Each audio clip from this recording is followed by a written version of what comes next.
Bueno, jóvenes, quiero preguntarles si pueden observar la presentación en pantalla. Sí, licenciado. Ok, gracias. Bueno, hasta el momento habíamos visto nada más las características del fluido, ¿verdad? Su definición y también llegamos a estudiar una propiedad que es la densidad, ¿sí? Y terminamos con la presión, ¿verdad? Presión en sólidos. Eh, en esta jornada, pues vamos a comenzar con la presión hidrostática. Que vamos a ver, sí, con la presión hidrostática comenzaríamos. Okay. Vimos un poco de presión en fluidos, ¿verdad? Pero específicamente hablaremos de la presión hidrostática. Vamos a definir, ¿verdad?, a esta presión como la que ejerce un fluido sobre las paredes y el fondo del recipiente que los contiene. Vale aclarar que esta presión actúa sobre todo el cuerpo, ¿sí? Si este está sumergido en un fluido, ¿verdad? Y esta presión, bueno, la fuerza que produce estas presiones siempre es perpendicular a la superficie, tal como lo vemos acá, ¿verdad? En esta imagen. Eh, Entonces, nosotros decíamos anteriormente también que la presión hidrostática iba a depender de la densidad del fluido, de la gravedad y de la profundidad en la cual se analiza la presión. Decíamos que a mayor profundidad, pues mayor presión, ¿sí? Y si mayor era la densidad del fluido, también aumentaba la presión, ¿sí? Así también con el valor de G, ¿verdad? Que en este caso es constante. Ahora, algo muy interesante que podemos notar en este tipo de presión es la paradoja hidrostática, ¿sí? Y es que fíjense que acá tenemos tres recipientes distintos, ¿sí? Los tres recipientes con distinta área, con distinta cantidad también de volumen. Fíjense que el recipiente 1 tiene volumen menor, el recipiente 2 pues un volumen medio y el recipiente 3 tiene un mayor volumen. Ahora, en estos tres recipientes, si pueden observar, la columna de agua, ¿sí? Es la misma en los tres recipientes. Ahora, si nosotros queremos analizar la presión en el fondo de los tres recipientes, ¿sí? Es decir, si nos vamos al fondo, tanto el recipiente 1 como el recipiente 2 como el recipiente 3, nosotros vamos a notar que en realidad en el recipiente 1, ¿sí?, aunque la columna de agua es la misma, pero hay menor líquido por encima de ese punto, ¿sí?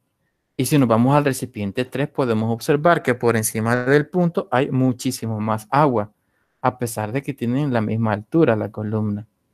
Entonces nosotros podríamos suponer que como en el recipiente 3 el volumen de agua es mayor, entonces ahí en el fondo se va a estar soportando una mayor presión porque hay más agua, ¿sí? Hay mayor volumen de agua. Mientras que en el recipiente 1 hay un menor volumen, podemos decir que la presión es menor en el fondo del recipiente, ¿sí?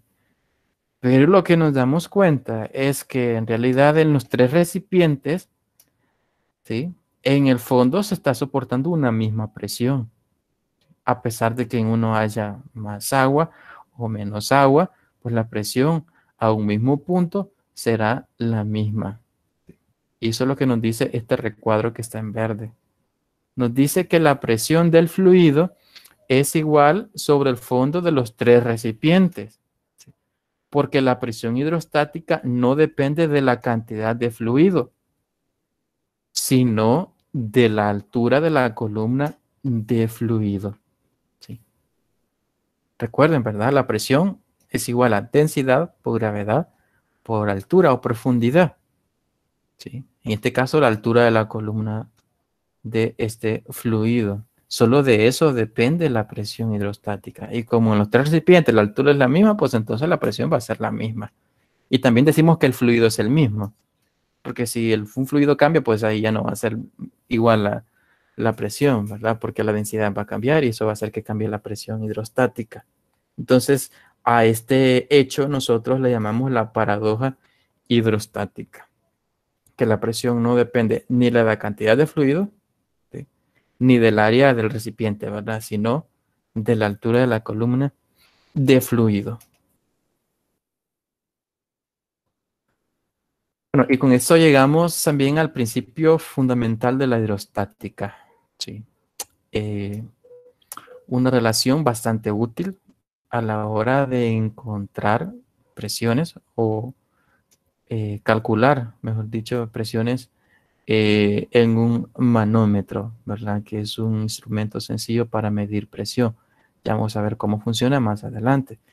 Pero el principio fundamental de la hidrostática nos dice que puntos situados al mismo nivel dentro de un fluido en reposo poseen la misma presión hidrostática. ¿Sí? Por ejemplo, acá podemos ver en la imagen de la derecha, hay un recipiente, ¿sí?, en forma de U, podemos llamarle un tubo en U, con dos líquidos. Sí, dos líquidos. Uno es agua, que es esta columna en gris, ¿sí? Y en un tono de gris claro, ¿verdad? Y en un tono de gris más oscuro tenemos mercurio, ¿sí? Ahora, basta con elegir dos puntos al mismo nivel y entonces nosotros afirmamos que esos dos puntos están soportando la misma presión, tal como es acá, ¿verdad? El punto A y el punto B van a tener la misma presión hidrostática. ¿Por qué? Bueno, porque están situados al mismo nivel. Y por lo tanto, acá al final tenemos la expresión, ¿verdad? La presión en A va a ser igual a la presión en B. ¿Sí? Ahora, analicemos esta imagen de la izquierda. Nos dice que la presión en un fluido aumenta linealmente con la profundidad. Eso ya lo sabemos. Y todos los puntos a una misma profundidad en un fluido tienen la misma presión. ¿Sí? Eso nos dice el principio fundamental de la hidrostática. Fíjense que aquí hay varios recipientes, ¿sí? O es un solo recipiente que está conectado a los otros, pero la entrada del fluido, ¿sí?, es diferente en cada recipiente. Fíjense, el de A, sí, es un tubo recto, en el B es un tubo más pequeño, un poco inclinado, ¿sí? En el C la tubería pues tiene otra forma, igualmente en el D el recipiente es distinto. Pero a pesar de que tienen cantidad de fluidos distintos por encima de cada uno de los puntos, pues la altura es la misma. La altura es la misma y por lo tanto se va a estar soportando la misma presión. Y de eso nos habla también el principio fundamental de la hidrostática. ¿Preguntas hasta el momento, jóvenes, con eso de presión hidrostática? ¿O con el No, principio fundamental? licenciado. Bueno, vamos a continuar entonces hablando ahora de la presión atmosférica. Eh, bueno, la presión atmosférica es aquella ejercida, dice, por la atmósfera, sobre todo los objetos que están dentro de ella, por efecto de la atracción gravitatoria sobre la capa de aire y gases que la constituyen y que envuelve totalmente a la Tierra. ¿Sí? Significa que en cualquier punto que nosotros nos encontremos va a haber una columna de aire por encima de nosotros y ese aire pesa. ¿Sí? Ese aire pesa, entonces debido a eso estamos soportando una presión debido a la columna de aire, ¿verdad? Bueno, aquí tenemos ya datos más específicos en la imagen de la derecha, que nos dice, bueno, presión atmosférica es la presión que el aire ejerce sobre la superficie terrestre.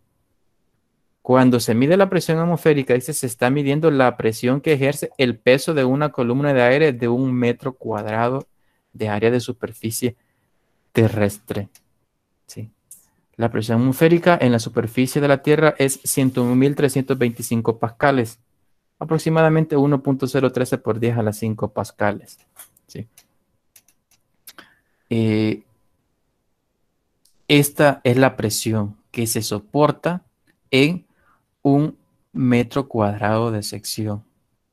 ¿sí? Es decir, si usted en el suelo dibuja un metro, un cuadro con longitudes de 1 metro, o sea, ahí vamos a tener una superficie de 1 metro cuadrado, y sobre ese cuadrito de 1 metro cuadrado, pues estará actuando una presión de 101.325 pascales. Sí, 101.325 pascales. Eh, bueno, y es sobre 1 metro, pues entonces sería también 101.325 eh, newtons, ¿verdad? De peso. Ahora, si usted divide 101.325 entre 9.8, veamos qué resultado tenemos.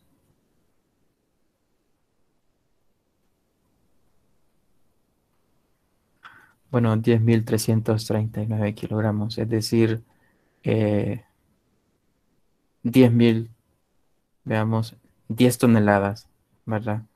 Es decir, que ese cuadrito que usted dibujó está soportando 10 toneladas de masa por encima de él. Eso es la masa de aire, ¿verdad? Que está por encima de ese metro cuadrado de sección. Ok, esto es solo para que tengamos una idea, ¿verdad? Bueno, ¿cómo es que el organismo humano puede resistir la enorme presión de la atmósfera? Ya decimos, ¿verdad? Son 10.000 toneladas por cada metro cuadrado.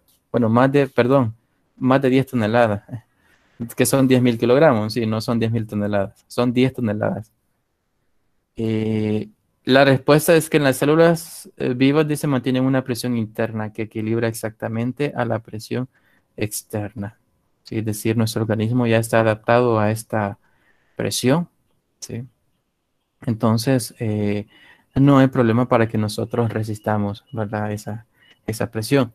Ahora sí podemos notar los cambios, eso sí. Y pues más adelante vamos a hablar de eso. Vamos a hablar acerca de unas cantidades. La presión del aire en un determinado lugar varía de acuerdo con el clima, dice. Al nivel del mar, la presión atmosférica promedio o la presión de la atmósfera es 1.013 por 10 a las 5 pascales. Es decir, 101.325, lo que es también igual a 14.7 libras fuerza sobre pulgada cuadrada, o en milímetros de mercurio tenemos 760 milímetros de mercurio. Sí. Ahora,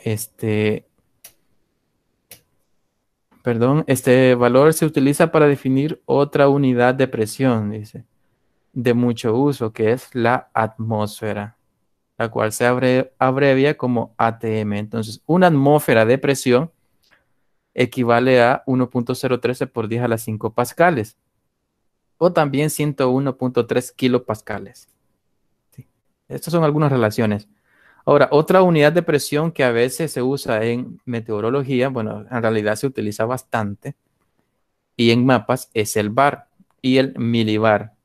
Y un bar es igual a 1 por 10 a las 5 newton sobre metro cuadrado, o también a 0.1 megapascales, ¿sí? O a 100 kilopascales. Y también tenemos que un milibar es igual a 1000 bars. Estas son nada más algunas expresiones, ¿verdad? Para las equivalencias entre los diferentes sistemas de unidades. Pero el que nosotros vamos a utilizar bastante son los pascales y los milímetros de mercurio. ¿Sí? ¿Por qué los milímetros de mercurio? Porque cuando tomamos la presión arterial, los valores que nosotros utilizamos son con base en milímetros de mercurio. Bueno, el valor de la presión atmosférica se estableció por Evangelista Torricelli, ¿verdad? Fue un discípulo de Galileo. Demostró que el aire y todos los gases que constituyen la atmósfera ejercen una presión sobre los objetos que están en la superficie de la Tierra, además de poder medir esta presión y sus variaciones. Ok, y él lo que hizo fue dar vuelta, ¿verdad? A un tubo que contenía mercurio dentro de otro recipiente, ¿verdad? Con mercurio. Y la columna empezó a bajar, pero se detuvo en 760 milímetros de mercurio. Ahora, ¿por qué el mercurio no siguió bajando? Porque la atmósfera está ejerciendo una presión que no deja que esta columna baje. Si quitamos la presión atmosférica, pues esta columna va a bajar, pero es debido a la presión atmosférica que no baja. Entonces, él vio que la columna de mercurio era de 760 milímetros. ¿Sí? Entonces, eso es igual a una atmósfera y esto es igual también a 101.325 pascales.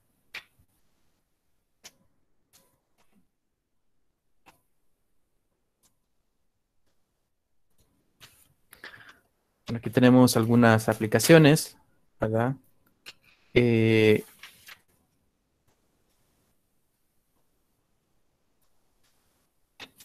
el efecto de la presión atmosférica, posible dolor de oídos. Bueno, para ninguno de nosotros es ajeno, ¿verdad? El hecho de que si viajamos, ¿sí? En algún momento se nos tapan los oídos, ¿verdad? Eso sucede cuando estamos en lugares en los cuales hay un cambio de presión, ya sea de que nosotros nos traslademos de lugares eh, con baja altura con respecto al nivel del mar a uno que tiene una mayor altura con respecto a nivel del mar, ¿verdad? Entonces, las variaciones, dice, en la presión atmosférica pueden tener un efecto fisiológico común. Cambios de presión en los oídos al cambiar la altitud. Es común sentir que los oídos se tapan y destapan al ascender o descender por caminos montañosos o al viajar en avión. Ahora, les decía que nosotros estamos acostumbrados a una determinada presión, ¿sí? Y nosotros escuchamos normalmente a esa presión. Vamos a quitar, ¿sí? Cualquier causa patológica, ¿verdad? Responsable de causar que los oídos se tapen y pues vamos a hablar nada más de los efectos de la presión atmosférica. Y lo que pasa es que cuando cambiamos nuestra posición de un lugar donde hay un cambio de presión atmosférica, no se equilibra totalmente la presión interna de nuestro cuerpo con la presión externa. Entonces hay una diferencia de presión afuera de nuestro cuerpo y adentro de nuestro cuerpo, ¿sí? Y eso hace que los oídos se tapen. Ahora, uno dice, ¿verdad?, que al bostezar eso disminuye o al masticar chicle. ¿Por qué sucede eso? Bueno, porque al masticar chicle y al bostezar estamos permitiendo que aire entre a nuestro cuerpo, ¿sí? De tal manera que esa presión de aire que entra se va a nivelar, ¿sí? Con la presión interna y la presión externa. De tal manera que ya no sintamos la molestia, ¿verdad? De que se nos han tapado los oídos, ¿sí? No sé, jóvenes, si tienen alguna pregunta hasta el momento.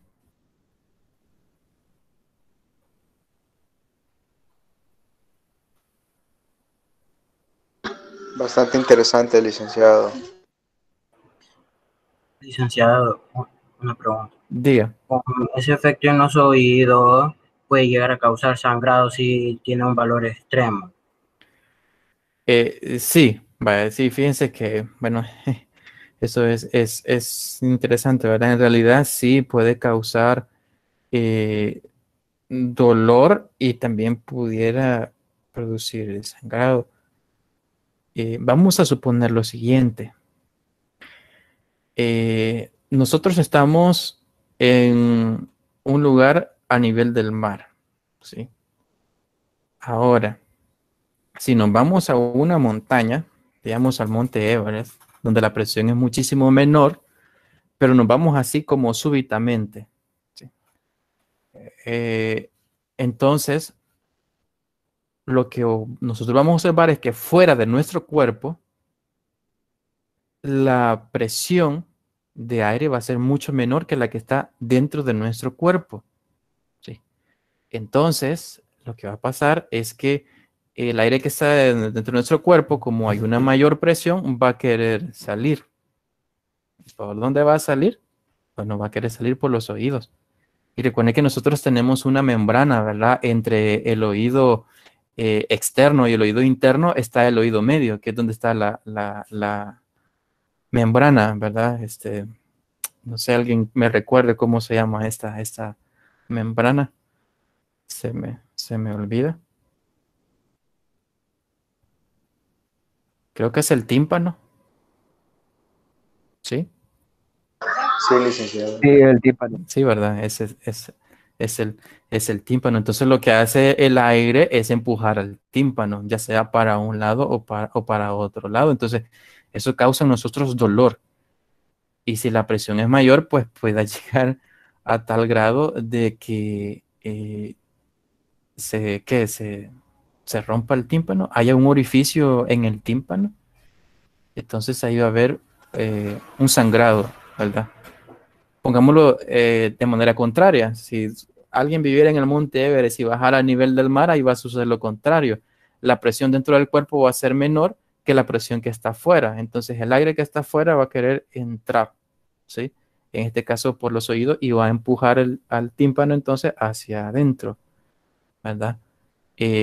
Provocando dolor, ¿sí? O si se perfora el tímpano, puede producir sangrado, ¿verdad? Esto se hace súbitamente, porque si hace escaladamente, pues uno va bostezando, uno va masticando chicle, uno va hablando, el aire entra y se va nivelando la presión, ¿verdad? En cada momento en que se está cambiando de posición con respecto al nivel del mar, en las variaciones de presión atmosférica, ¿sí? Entonces, de eso, de eso se trata. Entonces, sí, sí es posible. Ojo, que aquí solo estamos tomando en consideración, como les digo, las causas de la presión atmosférica. No estamos considerando cuestiones patológicas, ¿verdad? Bacterias, aunque en realidad, fíjense que si hay cambios de presión bastante súbitas, lo que se va a permitir es que el cuerpo siempre va a buscar la manera de equilibrarse, de equilibrar la presión.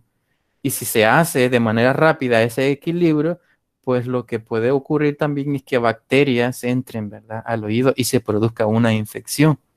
Entonces, por eso también es común de que cuando hay cambios en la presión, así, cuando uno va de un lugar a otro bastante rápido, también se pueden presentar infecciones, pero es por eso mismo, porque el aire que entra y está saliendo, debido a la diferencia de presión en los oídos, permite que entren bacterias, ¿sí?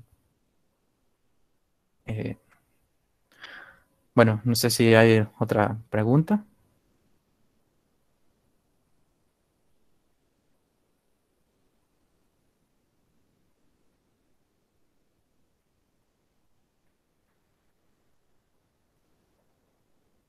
Bueno, seguimos con la presión absoluta y presión manométrica.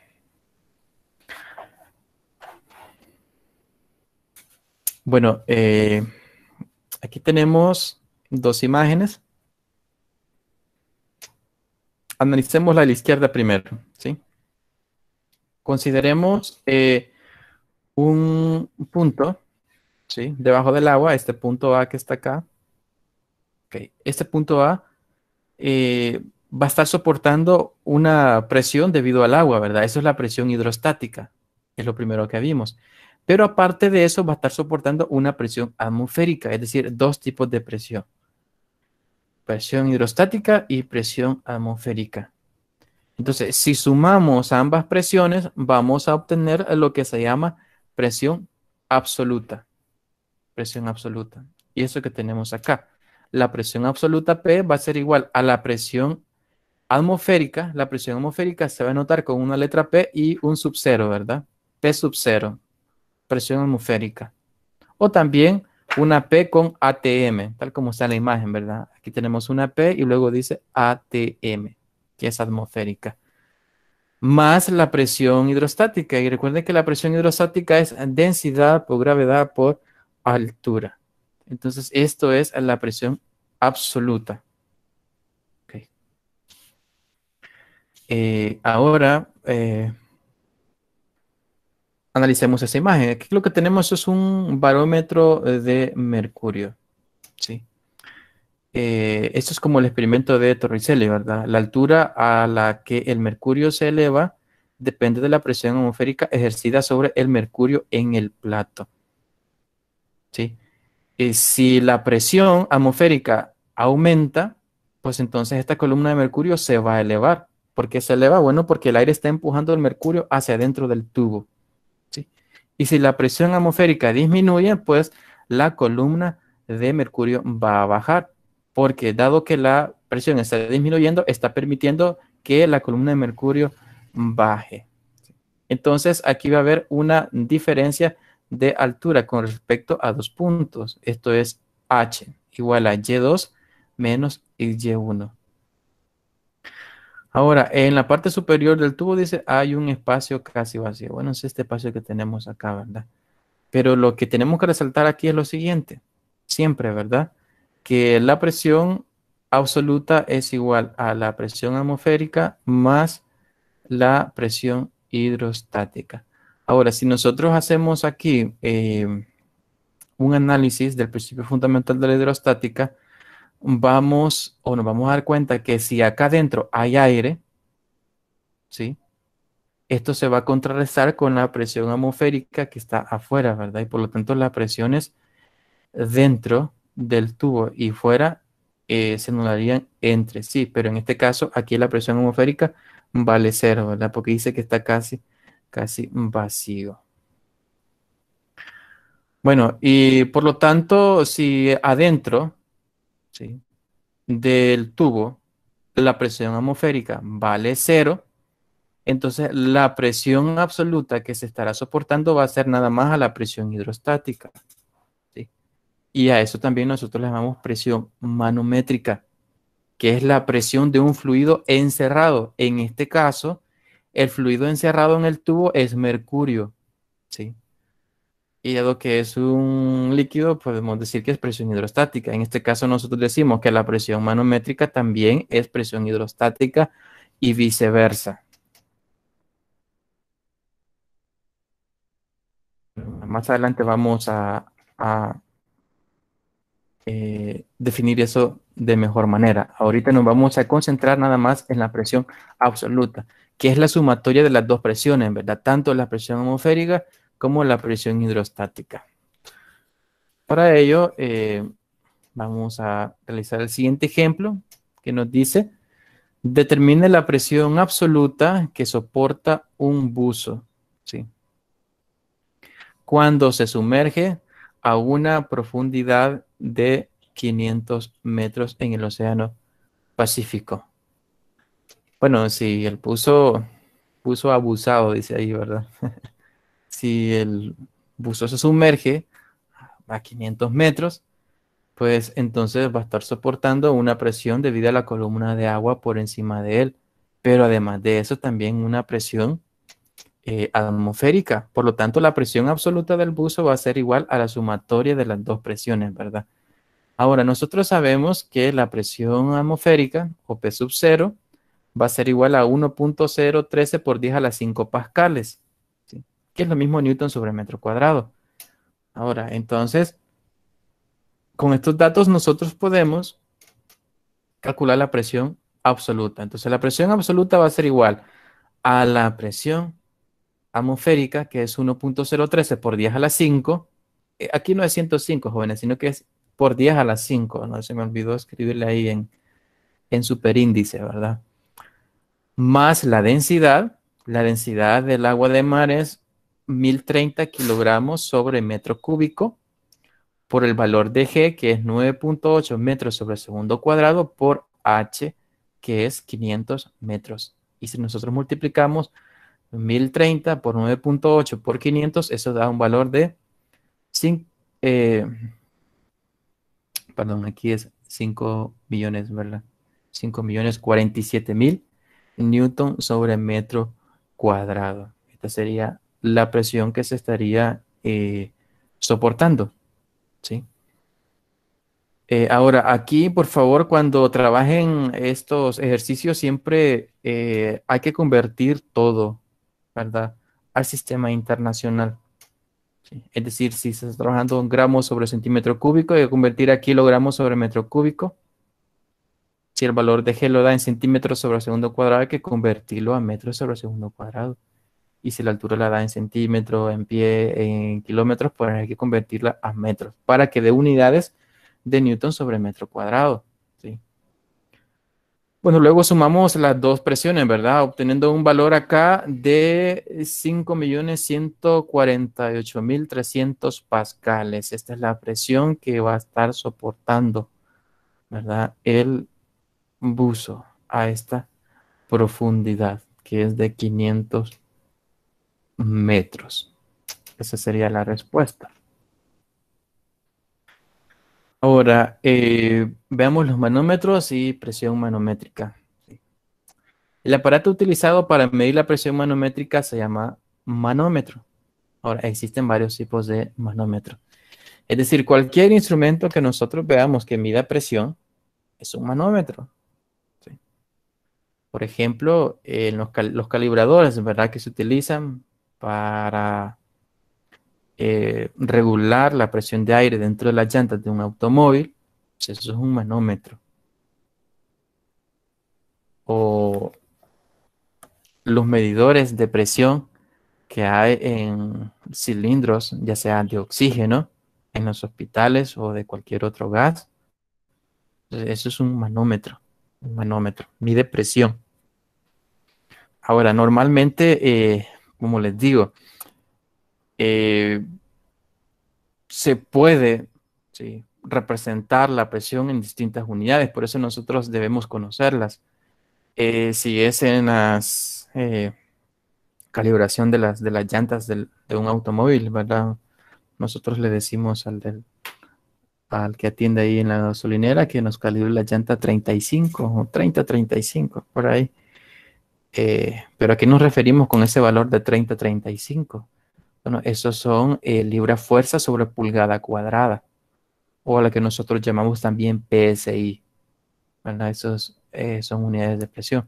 Ahora, si nos vamos a los manómetros utilizados para medir la presión arterial, pues utilizamos milímetros de mercurio.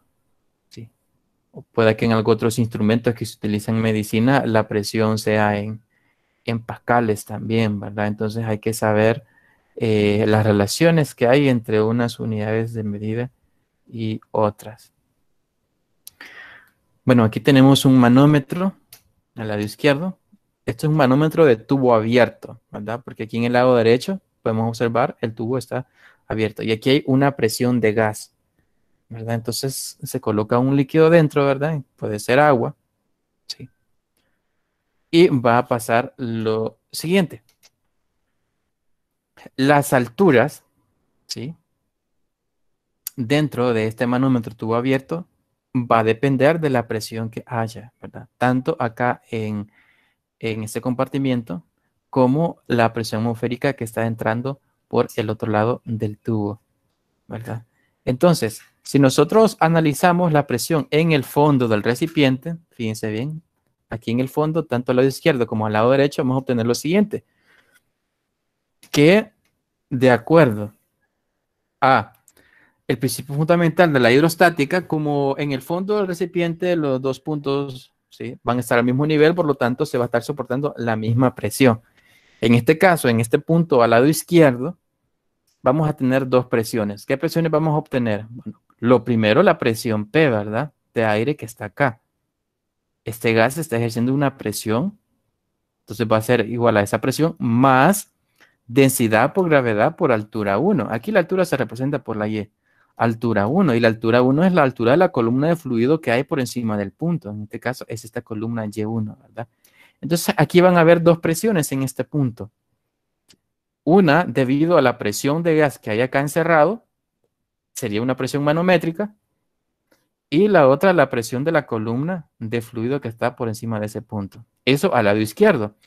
Al lado derecho se va a estar soportando otras presiones.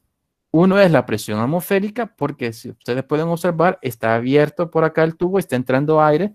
Por lo tanto, aquí va a haber una presión atmosférica más la presión hidrostática debida a la columna de fluido que hay por encima de ese punto, que es densidad por gravedad por altura 2. En este caso, Y2. ¿Sí? Aunque hayan presiones diferentes, ¿sí? Porque al lado izquierdo hay presión manométrica, al lado derecho hay presión atmosférica. Al lado izquierdo no hay presión atmosférica. Pero la sumatoria de todas las presiones que están actuando en el punto 1 a la izquierda va a ser igual a la sumatoria de las presiones que están actuando en el punto 2, que es al lado derecho, ¿verdad? Entonces vamos a igualar eso, lo tenemos acá, fíjense. La presión en el punto 1 es igual a la presión en el punto 2, ¿sí? Lo cual vamos a tener lo siguiente, la presión atmosférica, aquí está con signo positivo, al otro lado lo paso con signo negativo. Y la presión hidrostática en el punto 1 está con signo positivo, lo paso al otro lado con signo negativo. De acá puedo sacar un factor común. El factor común que puedo sacar de aquí es densidad por gravedad. Factor común de altura 2 menos altura 1. Y altura 2 menos altura 1, eso es nada más altura. ¿Qué es esto que tengo acá? H, ¿verdad? Es igual a Y2 menos Y1. ¿Sí? Entonces, la presión, ¿sí?, en el punto P, que sería la presión manométrica, ¿verdad?, menos la presión atmosférica, es igual a la presión hidrostática debido al cambio en la columna de fluido. Y es eso que tenemos acá, ¿verdad?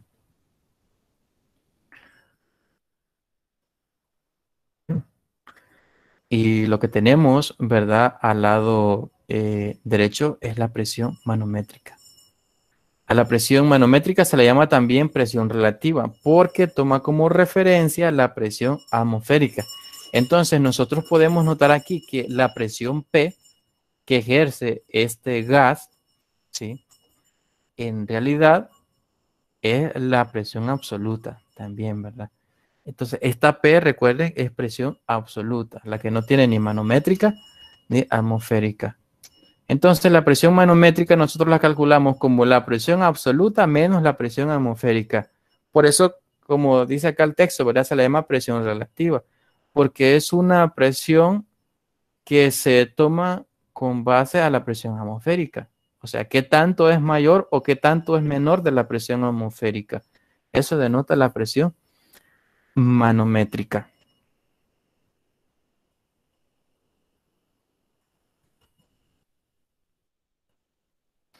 Un ejemplo de interés, dice, es la presión media de la sangre en el hombre, dice, o la presión arterial. Esa es una presión manométrica, que al ser bombeada por el corazón a través de la arteria aorta, es de aproximadamente 2 libras fuerza sobre pulgada cuadrada. Esto es 100 milímetros de mercurio. Es decir, lo que excede la presión de la sangre de la presión atmosférica. Esa es la diferencia de presiones, ¿verdad?, entre la presión de la sangre y la presión atmosférica. Es decir, una presión manométrica. En este caso, presión arterial. Entonces decimos que la presión arterial es un ejemplo de presión manométrica. La presión sanguínea es, por lo tanto, dice, un ejemplo de presión manométrica. Esta presión es una magnitud de interés fisiológico, puesto que se trata de la presión que es mantenida activamente por el sistema circulatorio. Ahora, la presión que se mide se relaciona con la diferencia de altura de los dos meniscos de líquidos mediante la siguiente ecuación. Entonces, la presión de gas va a ser igual a densidad por gravedad por altura. Vamos a dar lectura a este texto en negro. Dice, por medio de un manómetro de tubo abierto se puede medir la presión pulmonar, tanto en el proceso de aspiración como en el proceso de aspiración, es decir, expiración, aspiración. El líquido utilizado en el manómetro para medir la presión pulmonar es agua. Veamos. Generalmente cuando se está en presencial en la universidad se realiza este laboratorio, ¿verdad? lo que se hace es conseguir una manguera y formar un manómetro en U, ¿sí? Por uno de los orificios, ¿sí? El paciente, en este caso la persona también, puede aspirar o expirar, ¿sí? Al nosotros expirar o aspirar, vamos a notar un desnivel en las columnas de agua. Entonces, lo que nosotros vamos a tomar como medida es la diferencia de alturas que hay entre los niveles del agua. Y esa diferencia de alturas es lo que nosotros llamamos H. Entonces, la presión pulmonar, ya sea de expiración o de aspiración, se va a poder calcular nada más multiplicando, en este caso, la densidad del agua por la gravedad, por la diferencia de altura, ¿verdad? Es decir, por H, que hay entre los dos niveles de agua. Y de esta manera, jóvenes, tan sencilla, ¿sí? Se puede medir la presión pulmonar, ¿sí?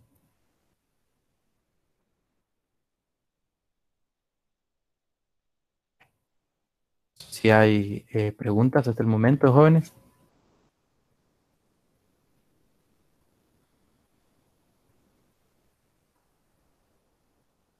Bueno, vamos a avanzar entonces. Queremos terminar ahora, ¿verdad? Este tema. Bueno, un individuo sano, dice, puede ejercer con sus pulmones una presión de expiración lo suficiente para elevar una columna de agua unos 65 centímetros. Para este caso podemos encontrar que la presión manométrica de los pulmones en la expiración es, bueno, la densidad del agua, que es 1000, por la gravedad, que es 9.8, por la altura, es decir, la diferencia entre las dos columnas de agua, que en este caso es de 65 centímetros, es decir, 0.65 metros. Y al realizar esta operación, pues se va a tener una presión pulmonar para este ejemplo, ¿verdad? De 6.37 por 10 a la 3 pascales, ¿sí? O 6.370, ¿verdad? Pascales.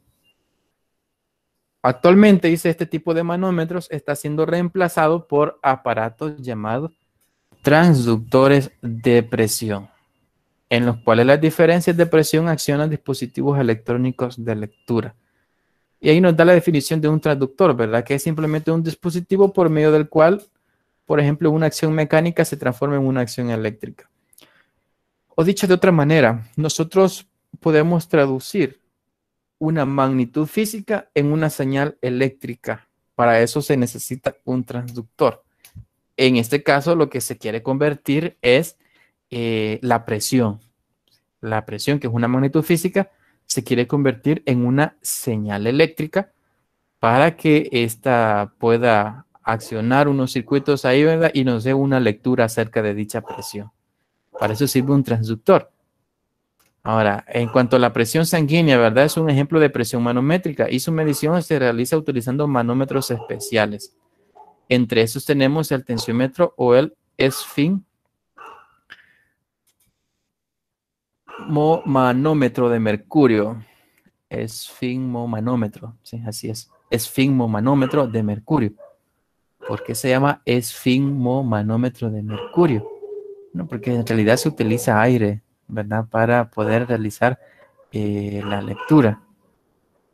En este instrumento, dice, la lectura de la presión se hace observando solamente el límite superior de la columna de mercurio. Es decir, que lo que hace subir la columna de mercurio, pues, es el aire, ¿verdad? Entonces, por eso se llama esfigmomanómetro. Es decir, también tensiómetro aneroide, es el mismo, ¿verdad? En ese instrumento, la lectura se hace por medio de un manómetro de reloj, el cual la aguja se mueve por la presión de aire que penetra en el manómetro. ¿Sí? Ese es el que tenemos acá, es el convencional, es el que se utiliza, ¿verdad? Generalmente, ya sea en los hospitales o en los consultorios médicos. Ahora, uno tiene que tener bastante práctica al momento de tomar la presión con estos tensiómetros aneroides, porque podría llamarse que son los analógicos o los manuales, ¿verdad? Los convencionales. Se puede utilizar ya sea palpando, ¿sí? Con los dedos índice y medio, o también utilizando el estetoscopio, ¿verdad? No sé si ustedes se han fijado, algunos doctores usan el estetoscopio, otros utilizan los dedos, ¿verdad? Para tomar la presión arterial. Ahora, si no se quiere utilizar eso, ni los dedos, ni los estetoscopios, pues se utilizan los tensiómetros digitales, aunque nunca es de confiarse, ¿verdad? En,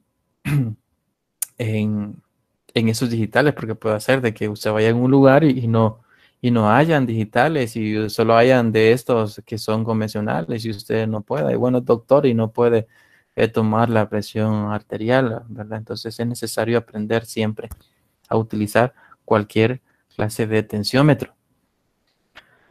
Eh, para nuestra mala suerte, ¿verdad? Estamos en pandemia, porque en realidad en este tema pues se hace esta práctica donde todos aprendemos a utilizar este tensiómetro, pero no es la única ocasión en la cual aprenden a utilizarlo, ¿verdad? También en otras materias creo que les enseñarán en su debido tiempo. Ahora, existen los tensiómetros digitales, ¿verdad? Actualmente se están utilizando esfigmomanómetros o tensiómetros digitales. También se están utilizando transductores de presión, el cual se inserta dentro de una arteria, aquí es una, ¿sí?, arteria, para lograr una indicación directa de la presión a través de circuitos electrónicos más o menos complejos. ¿Sí? Cuando no se utiliza ni este tensiómetro convencional ni los digitales, pues se utilizan unos transductores, ¿verdad? Eso ya es colocando el transductor directamente, ¿verdad? En la arteria para medir la presión de una manera más precisa. Bueno, eso es en cuanto a la presión. Más adelante, bueno, creo que seguimos viendo la presión, así que vamos a seguir hablando. Pero antes de eso, me hacer una pregunta. En los casos siguientes, ¿cómo es la presión del gas en comparación con la presión atmosférica? Vamos a ver. En la primera imagen de la izquierda, ¿alguien me puede decir cómo es la presión del gas en comparación a la presión atmosférica? ¿Será que es menor, es mayor o es igual? En la primera imagen de la izquierda, ¿alguien me puede decir? Es mayor. Es mayor. Ok. Es menor, creo. Es menor. Es menor. Ok. Sí, ¿Por qué es menor? porque el nivel de la presión atmosférica es más bajo. Entonces se puede denotar que la presión del gas es menor a la de la presión atmosférica. Ok, es como que estuviéramos diciendo, ¿verdad? Que como aquí está entrando la presión atmosférica, está empujando el agua, ¿verdad? Si podemos decir que este fluido acá es agua, sí, lo empuja hasta tal grado de que en el lado izquierdo del manómetro la altura es mayor. La altura de agua es mayor porque la presión que está entrando por el otro lado del manómetro es mayor, ¿sí? En tal caso, en esta segunda imagen, ¿qué podemos afirmar en la de en medio? Que las presiones Que hay son un iguales. equilibrio. Son iguales. Ok, están en equilibrio, ¿verdad? Están iguales las presiones porque las columnas de agua, o puede ser de mercurio también, ¿verdad? Este líquido que está acá, pues están a la misma altura. Es decir, la presión que ese gas está ejerciendo en esta dirección, ¿sí?, hacia la derecha, ¿verdad? Es la misma que está ejerciendo la presión atmosférica al otro lado del manómetro, ¿verdad? Que está entrando aquí hacia abajo, ¿verdad? Entonces es la misma. Por lo tanto, en esa última imagen podemos observar que aquí la presión de gas es mayor, ¿verdad? Porque empuja más allá del nivel de equilibrio, ¿verdad? El gas, ¿sí? Entonces es mayor la presión del gas que la atmosférica. ¿Iba a decir algo? ¿Alguien?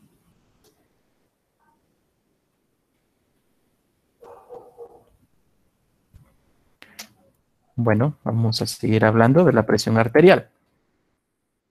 Ok. Una bomba, dice, es una máquina que transfiere energía mecánica a un fluido a fin de aumentar su presión y hacerlo que fluya y ¿por qué hablamos de una bomba? Bueno, vamos a ver, en cada ciclo de bombeo dice, las cámaras internas del corazón se agrandan y llenan con sangre recién oxigenada proveniente de los pulmones. Bueno, entonces estamos hablando del corazón. El corazón es una bomba, ¿verdad?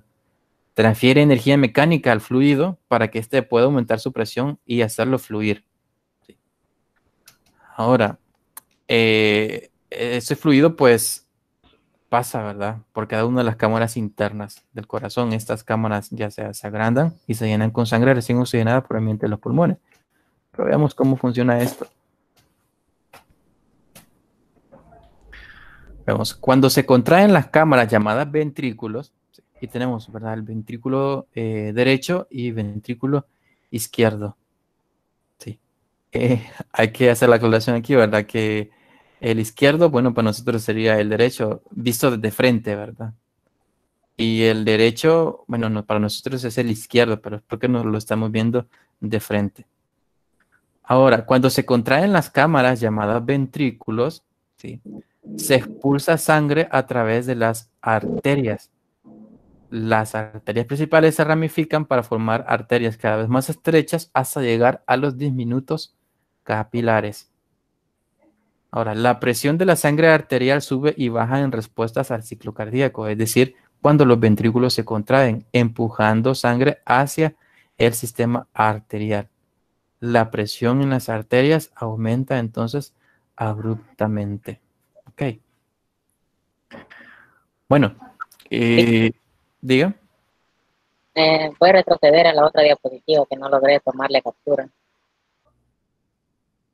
Aquí estamos.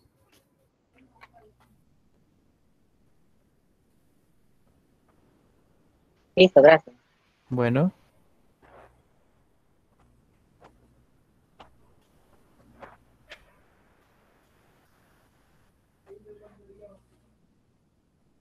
Bueno, entonces aquí hay una dinámica, ¿verdad? De bombeo del corazón. Los ventrículos se están contrayendo y expandiendo constantemente para poder bombear la sangre, es decir, ya sea aumentar o disminuir la presión para que ésta fluya por medio de las arterias, ¿verdad? Entonces va a haber una entrada y una salida. Entonces va a haber dos tipos de presiones. ¿Sí? Una presión de entrada y una presión de salida. Es a lo que nosotros llamamos presión diastólica y presión sistólica. ¿Sí? Veamos en qué consiste cada una de estas presiones. Aquí hace una referencia mejor. Dice que la presión máxima que se alcanza durante la contracción ventricular se denomina presión sistólica. ¿Sí? Es decir, el ventrículo del corazón se contrae expulsando la sangre, ¿verdad? Hacia la arteria. ¿Sí? Es lo que vemos acá. Miren, se llena de sangre y luego la expulsa hacia las arterias. Entonces, esa es presión sistólica. Ahora, cuando los ventrículos se relajan, la presión arterial baja hasta su valor, dice, más bajo antes de la siguiente contracción. Dicho valor se llama presión diastólica, que es la presión menor. Entonces, hay dos diferentes tipos de presión, ¿verdad? Presión sistólica y diastólica. La sistólica es cuando los ventrículos se contraen y el corazón necesita una mayor presión para poder expulsar la sangre hacia la arteria. Es lo que podemos ver en la imagen que tenemos ahí, ¿verdad? Y luego se relaja, ¿sí? El corazón y en ese entonces se va a obtener la menor presión. Esto es presión diastólica. ¿Sí? Ahora, el nombre de estas presiones proviene de dos partes del ciclo de bombeo, ¿verdad? Que es sístole y diástole. Sístole es cuando se contrae y diástole es cuando es decir, cuando se expande, cuando vuelve a su posición normal, los ventrículos.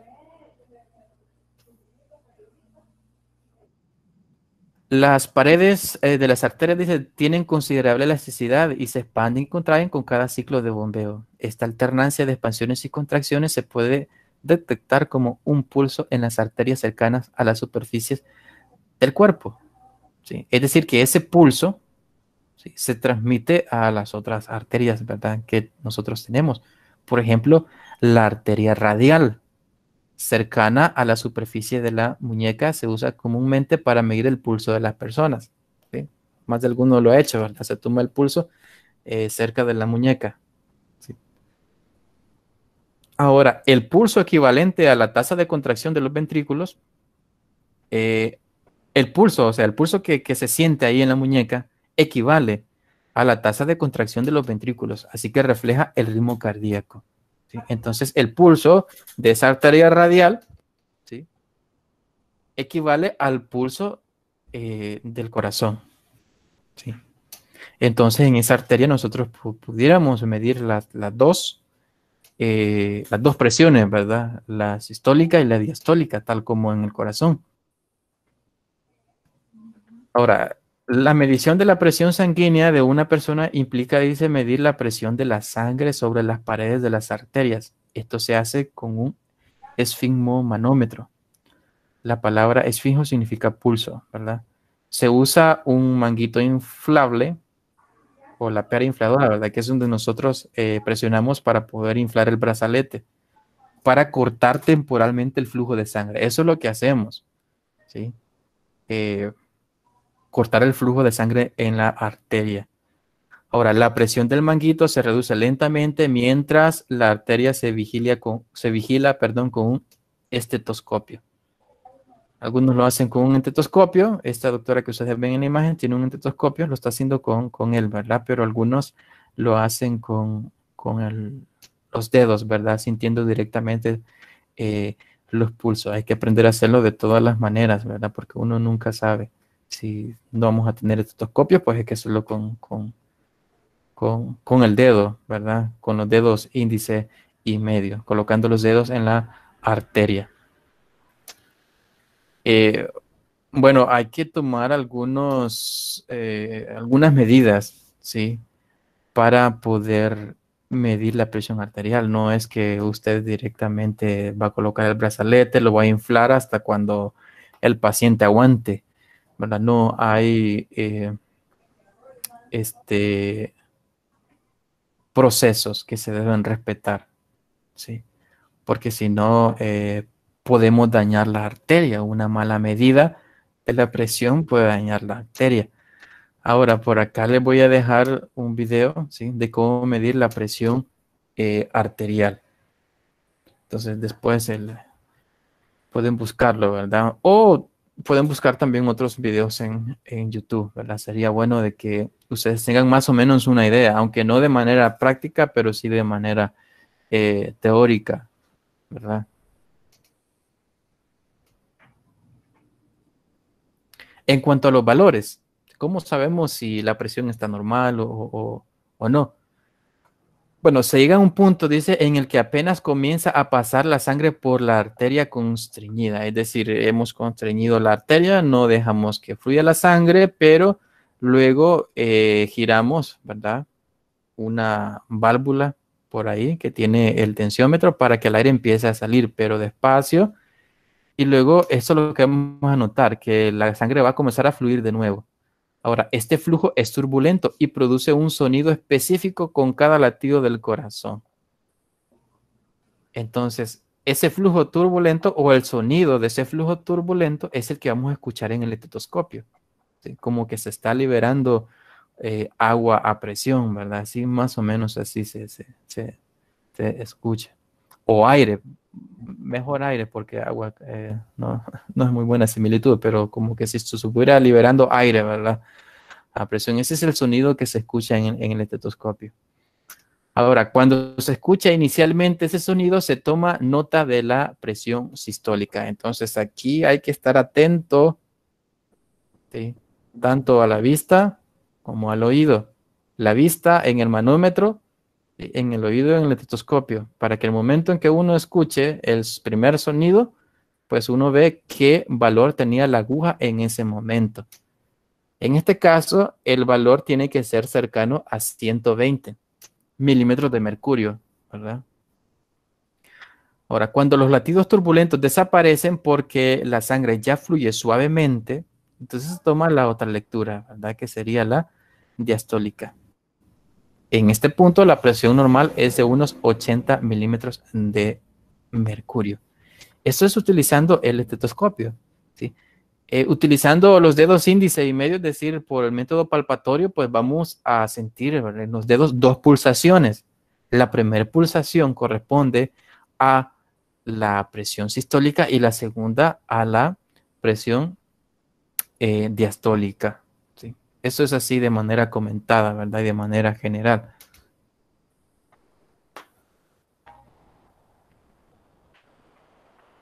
La presión arterial suele informarse dando las presiones sistólicas y diastólicas separadas por una diagonal, por ejemplo, 120/80. Esa es la manera, ¿verdad?, de escribir la lectura de la presión. 120/80, así se lee. La presión sistólica normal varía entre 100 y 140 y la diastólica entre 70 y 90. En estos rangos pues va a andar normal, ¿verdad?, la presión. Una presión arterial elevada es un problema de salud común. Esto se puede deber a depósitos de grasa, es decir, de colesterol. Estos pueden estrechar y hacer ásperas las vías arteriales, lo que obstaculiza el paso de la sangre y produce una forma de arterioesclerosis o endurecimiento de las arterias, ¿verdad? Entre otras afecciones, ¿verdad? Aquí solo estamos dando la manera de cómo se mide, ¿verdad? Y los valores. Bueno, no sé si tienen alguna pregunta, jóvenes, hasta el momento.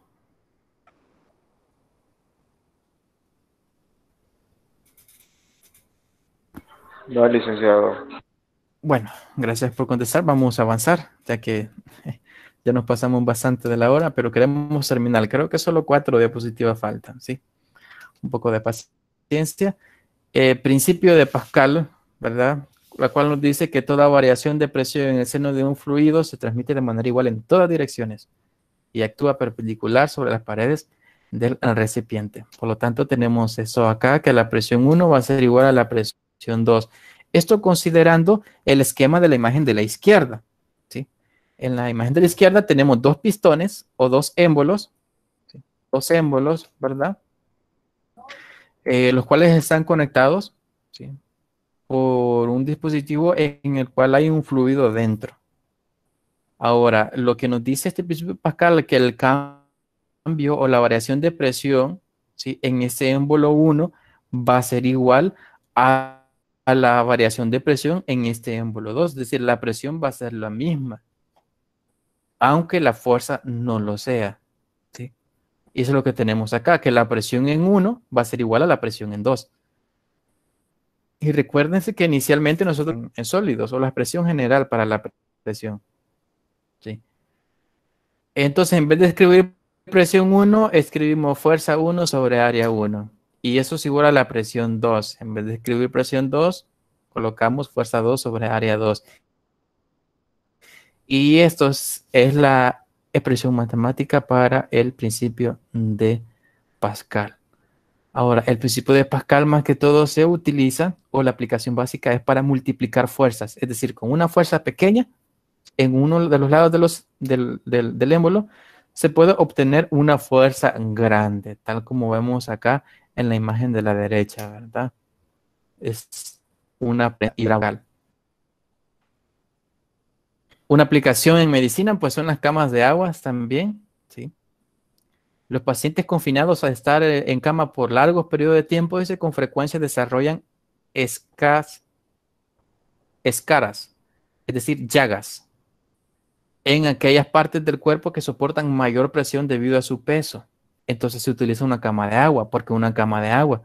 Porque como es un fluido, ¿sí?, la presión que va a soportar entonces el cuerpo va a ser la misma, ¿sí? La misma en cualquier parte, porque se está distribuyendo en la cama de agua la presión y los cambios de presión son las mismas. No va a ser como cuando estemos en una cama, ¿verdad?, que es bastante sólida. Va a haber puntos del cuerpo donde va a haber una mayor presión. En una cama de agua no pasa eso. Ahora, se ha encontrado que este problema puede aliviarse mediante el uso de camas de agua, que son en realidad sacos plásticos flexibles llenos de agua. Esa es la imagen que tenemos acá, ¿verdad? Es una de las aplicaciones principales. Y por último tenemos el principio de Arquímedes, que nos dice que todo cuerpo total o parcialmente sumergido en un fluido experimenta una fuerza vertical hacia arriba llamada empuje, que es igual al peso del volumen del fluido desalojado por el cuerpo. ¿Sí? Nosotros podemos notar que si tenemos un recipiente con agua, ¿sí? Y en el momento en que introducimos un cuerpo en él, el nivel del agua sube. Y ese nivel de agua que subió es el volumen desalojado. Entonces, si nosotros medimos la masa o el peso de ese fluido que se desalojó, va a ser igual al peso del cuerpo que se ingresó en el recipiente. ¿Sí? Eso nos dice el principio de Arquímedes. También aquí tiene que ver bastante el peso real y el peso aparente. Recuérdense que los cuerpos sumergidos en los fluidos pesan menos, ¿sí? Pesan menos. ¿Y por qué pesan menos? Bueno, porque el fluido mismo ejerce una fuerza hacia arriba llamada empuje. Por lo tanto, vamos a tener acá dos expresiones para calcular el empuje. Uno es que el empuje es igual a la densidad del fluido por la gravedad por el volumen sumergido. Y la otra, que el empuje es igual al peso real menos el peso aparente. Son las dos expresiones para calcular el empuje. ¿Sí? Bueno, para terminar, vamos a estudiar tres casos. Así. Al comparar la densidad de un fluido, ρ sub F, recuérdense que densidad es ρ, con la densidad de un cuerpo, ρ sub C, que se encuentra sumergido en un fluido, podemos encontrar tres casos. Primero, cuando la densidad del fluido es menor que la densidad del cuerpo, ¿sí? Es lo que tenemos acá, ¿verdad? En este caso, el cuerpo se va hacia el fondo y el cuerpo sumergido posee un peso menor del que tiene en el aire, ¿sí? En ese nuevo peso se le conoce como peso aparente. Es lo que tenemos acá, ¿verdad? Entonces, si la densidad del cuerpo es mayor, el cuerpo se hunde, se va hacia el fondo, pero el peso que va a tener en el fondo del recipiente va a ser menor. ¿Y cómo se calcula? Bueno, restando, ¿verdad? Al peso real o al peso del cuerpo se le resta el empuje para poder encontrar el peso aparente o el peso dentro del fluido. Ese es el primer caso. Ahora, el segundo caso es cuando la densidad del fluido es igual a la densidad del cuerpo. Vamos a tener entonces que el cuerpo se va a encontrar en equilibrio en cualquier punto dentro del fluido, ¿sí? Y en este caso, su peso aparente es nulo. Entonces va a valer cero el peso aparente porque va a estar como levitando, ¿verdad? El cuerpo. Pero esto sucede solo cuando la densidad del fluido es igual a la densidad del cuerpo. Y cuando la densidad del fluido es mayor que la densidad del cuerpo, ¿sí? El cuerpo flota, se va hacia arriba, ¿verdad? Entonces, y como hay equilibrio de fuerzas verticales, el peso del cuerpo entonces es igual al empuje y el peso aparente es nulo. En este caso también el peso aparente es nulo y el peso del cuerpo va a ser igual al empuje, dado que esas dos fuerzas se eliminan, ¿verdad? Y entonces el sistema está en equilibrio también. Que es lo que tenemos acá, ¿verdad? La fuerza de empuje es mayor que el peso, por eso no se hunde, sino que flota. Ok, jóvenes, no sé si hay alguna pregunta. Todo bastante interesante la clase, licenciado. Bueno, gracias. Entonces, en realidad también hemos podido avanzar, ¿verdad? Pensé que no íbamos a poder avanzar mucho, pero sí, he corrido un poco, así que me van a disculpar si lo llevo un poco también a la carrera, ¿verdad? Un momento, por favor. Solo voy a detener la grabación.